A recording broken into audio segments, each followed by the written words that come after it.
तुम मुसलमानों से एक सीधा सवाल है मेरा, बताओ तुम्हारे लिए पहले क्या है, देश या धर्म? अगर यही सवाल मैं तुमसे करूं कि तुम्हारे लिए क्या पहले है, देश या धर्म?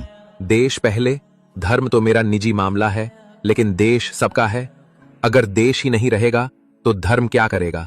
ओके, अब जरा उस जवाब पर थोड़ा सोचते हैं। तुमने कहा देश पहले और ये भी कहा धर्म निजी मामला है, राइट? तो बताइए, जब कोई इंसान धर्म के नाम पर किसी को मारता है तो वो देश को बचा रहा होता है या तोड़ रहा होता है? जब कोई मंदिर मस्जिद के नाम पर दंगे करता है तो वो धर्म पहले रख रहा होता है या देश? तुमने खुद कहा अगर देश नहीं रहेगा तो धर्म कहाँ रहेगा। तो फिर यह सवाल किसी एक धर्म के ही लोगों के लिए क्यों? क्या जो भी इस देश में रहता है उसे ये नहीं देखना चाहिए कि उसके कर्म देश को जोड़ रहे हैं या तोड़ रहे हैं?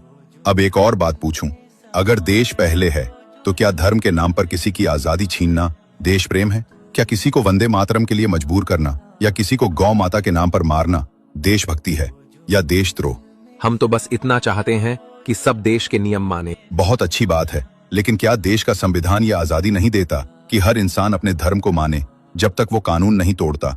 तो फिर जब कोई मुसलमान अपनी पहचान के साथ जीता है तो तुम क्यों पूछते हो तेरे लिए देश पहले है या धर्म? अगर वाकई देश पहले है तो जरा कारगिल की लड़ाई में शहीद हुए अब्दुल हमीद की कब्र पर जाओ। वो भी मुसलमान थे, पर जब गोली खाई तो भारत के लिए खाई। तो अगली बार जब किसी मुसलमान से सवाल पूछो कि तेरे लिए पहले क्या है, तो पहले अपने गिरेबान में झांक लेना, क्योंकि सवाल पूछने का हक उसे ही होता है जो खुद जवाब देने लायक हो। देश वो नहीं होता जो शक पर खड़ा हो, देश वो होता है जो भरोसे पर टिकता है, और भरोसा सवालों से नहीं इंसाफ से बनता है। हम मुस्लिम अगर देश के लिए जान भी दे दें तो कोई नाम नहीं, और अगर तुम देश के लिए एक चूटी से भी कटवा लो, शुरवीर, एक योद्धा कहलाओगे।